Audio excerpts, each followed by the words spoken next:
એક અદ્ભુત પુસ્તક મારા હાથમાં ચડ્યું અને જે પુસ્તકે મારી જિંદગી બદલી નાખી.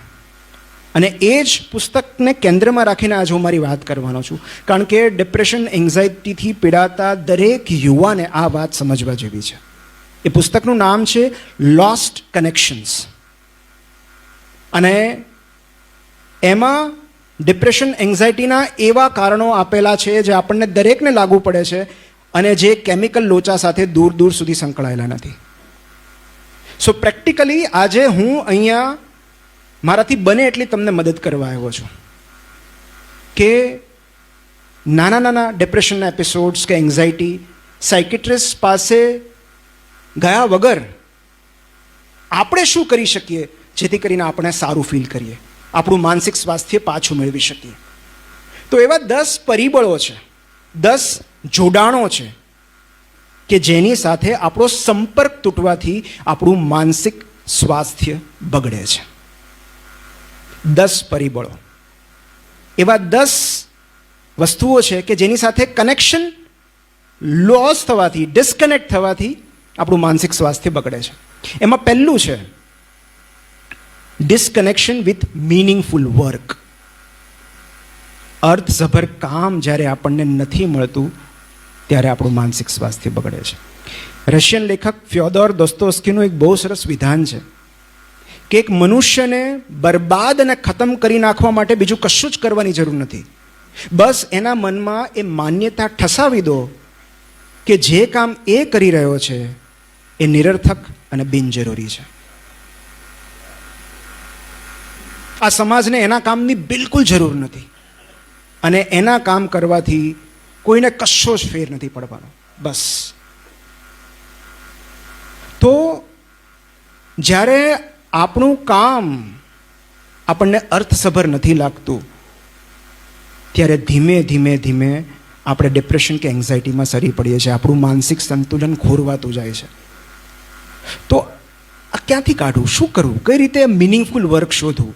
કારણ કે એક આંકડા પ્રમાણે, ભારતમાં આવો સ્ટડી થયો નથી અનફોર્ચ્યુનેટલી, પણ યુએસના સ્ટડી પ્રમાણે 87% લોકો એવા હોય છે જે પોતાના કામને નફરત કરે છે. રોજ સવારે કેટલાક લોકોને સોમવાર નજીક આવે ને એન્ઝાયટી શરૂ થઈ જાય છે, મંડે બ્લૂઝ. તો જો તમને સોમવાર ન ગમતો હોય, દેટ મીન્સ કે આપણા કામ સાથે ક્યાંક આપણું કનેક્શન ખૂટે છે. આપણે કશુંક એવું કામ કરી રહ્યા છીએ જે આપણે આદર્શો સાથે, આપણી ઈચ્છા સાથે અલાઇનમેન્ટમાં નથી. તો શું કરવું જોઈએ? આનો શું ઉપાય છે? તો એની માટે એક નાની એવી વાર્તા કહું છું કે એક કન્સ્ટ્રક્શન સાઇટ પર કેટલાક મજૂરો કામ કરી રહ્યા હતા અને ત્યાંથી એક સુપરવાઇઝર પસાર થયા અને એમણે મજૂરને પૂછ્યું કે ભાઈ શું કામ કરો છો? એટલે પહેલાં એ ગુસ્સામાં જવાબ આપ્યો કે દેખાતું નથી, પથ્થર તોડું છું. પછી આગળ ગયા, બીજાને પૂછ્યું શું કરો છો? એણે બહુ લાચારીથી કહ્યું કે ઘર ચલાવું છું. આગળ ગયા, ત્રીજા પાસે શું કરો છો? અને પહેલાં એ ગીત ગાતો હતો, એકદમ મોજમાં આવીને છાતી ટટ્ટાર કરીને ગર્વથી કહ્યું હું મંદિર બનાવું છું. તો આપણી પાસે 2 જ રસ્તા છે. કાં તો કામ બદલવું પડશે અને કાં તો કામ પ્રત્યેનો અભિગમ બદલવો પડશે. પણ કામ કોઈ નાનું કે મોટું હોતું નથી. તો પછી ઘણીવાર ગમતું કામ હોવા છતાં આપણે કામને ધિક્કારીએ છીએ. એનું કારણ એ છે કે કામની સાથે બીજા 3 એવા પરિબળો જોડાયેલા હોય છે જે આપણને એ કામને ધિક્કારવા માટે મજબૂર કરે છે. પહેલું છે કંટ્રોલ. આપણે ગમતું કામ કરતા હોય પણ આપણી ઉપર કોઈ એવો બોસ બેઠો હોય જે સતત આપણને કંટ્રોલ કર્યા કરે. આપણે શું કરવાનું, ક્યારે આવવાનું, ક્યારે જવાનું, ક્યારે રજા લેવાની. પહેલી વાત છે કંટ્રોલ. બીજું છે હ્યુમિલિએશન. જો કામના સ્થળ પર સતત આપણું અપમાન થતું હોય, આપણું માન ન જળવાતું હોય, આપણને ખબર છે કે આપણે ગમે તેટલું કામ કરશું આપણને આટલો જ રિવોર્ડ મળવાનો છે, આનાથી વધારે નહીં મળે. તો રિવોર્ડ અને રિસ્પેક્ટ. અને ત્રીજું જે છે, જે સૌથી મહત્વનું છે, એ છે ઇમ્પેક્ટ. આપણા કામ કરવાથી સામેવાળી વ્યક્તિને કે કોઈ સામાન્ય મનુષ્યને શું ફાયદો થાય છે, જ્યાં સુધી એ આપણને સમજાતું નથી ત્યાં સુધી કામ કરવાની મજા નથી આવતી. એનું કારણ એ છે કે અલ્ટિમેટ હ્યુમન હેપીનેસ એ વાતમાં રહેલી છે કે આપણા કામથી કોઈ એક વ્યક્તિનું જીવન સુધરે. આ આપણી બાયોલોજી છે. We are designed to help others. અને જ્યાં સુધી બીજાના જીવનમાં કોઈ સકારાત્મક પરિવર્તન નથી આવતું ત્યાં સુધી આપણને રૂપિયા મળવા છતાં પણ સંતોષ નથી થતો. તો 3 વાત છે. અને CRI હું ક્રાય કહું છું. સો CRI મીન્સ સીઝ કંટ્રોલ. જ્યારે તમે તમારા કામના કંટ્રોલમાં હો છો. મારે ક્યારે કામ કરવું, મને 12 કલાક કામ કરવામાં નક્કી નથી, પણ એ વર્કિંગ અવર્સ હું નક્કી કરીશ. મને 7 દિવસ કામ કરવામાં વાંધો નથી, પણ ક્યારે કામ કરવું, કેટલું કામ કરવું, કઈ રીતે કામ કરવું એ મારે નક્કી કરવું પડશે. So control. Second is respect and reward. જ્યારે તમે જે કામ કરો છો એ તાત્કાલિક તમને દેખાય છે, તમને એ કામનું સન્માન મળે છે, ત્યારે તમે તમારા કામ સાથે જોડાઓ છો. And third is impact.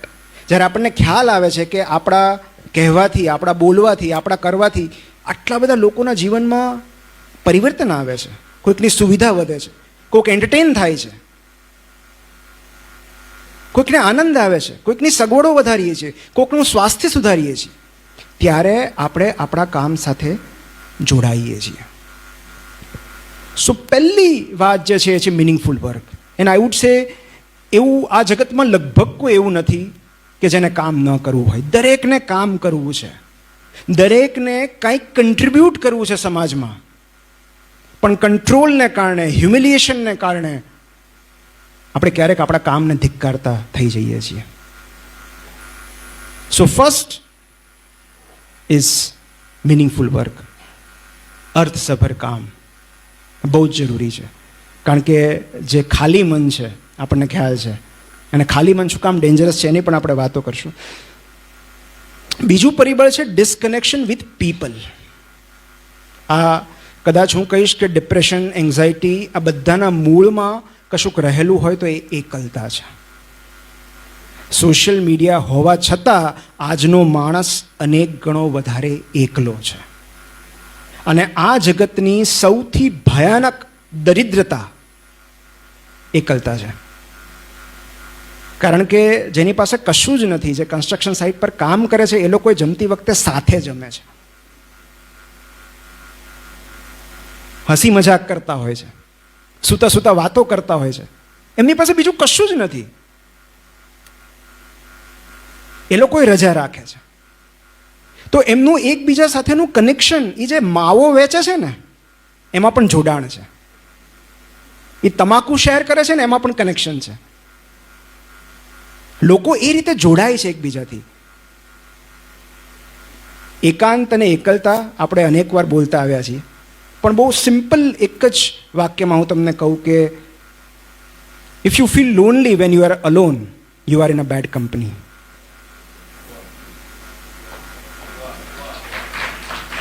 Actually આ સાત્રેનું વિધાન છે. જો તમે તમારી કંપની એન્જોય ન કરી શકો તો એકલતા છે. જો તમને તમારી જાત સભર લાગે છે તો એ એકાંત છે. પણ હું એટલું જ કહીશ કે આ વાત હું, કારણ કે મારા જેવો તો ઇન્ટ્રોવર્ટ માણસ મેં જોયો નથી જે માણસોથી દૂર ભાગે છે. મને બહુ જ ગમે સોલિટ્યુડ. મતલબ મને બર્થડે ગિફ્ટ કોઈ પૂછે તો હું કહીશ મને એકલો મૂકી દો, સોલિટ્યુડ આપો મને. મને એકાંત બહુ જ ગમે છે.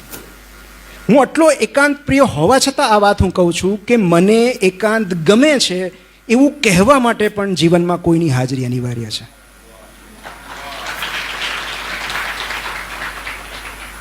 સો આજના યુગની સૌથી ભયાનક તકલીફ કાંઈ હોય તો એ એકલતા છે. અને એકલતા માત્ર ઉદાસીનું નિર્માણ નથી કરતી. ખાલી ઉદાસ થઈ જવાય એવું નથી. એકલતા, પ્રોલોંગ્ડ લોનલીનેસ, તમે લાંબા સમય સુધી જો એકલતા અનુભવો છો તો એને કારણે સ્ટ્રોક આવી શકે છે, કાર્ડિયાક એરેસ્ટ થઈ શકે છે, મતલબ હાર્ટ એટેક આવી શકે છે, ડિમેન્શિયા થઈ શકે છે, ડિપ્રેશન એન્ડ સુસાઇડ.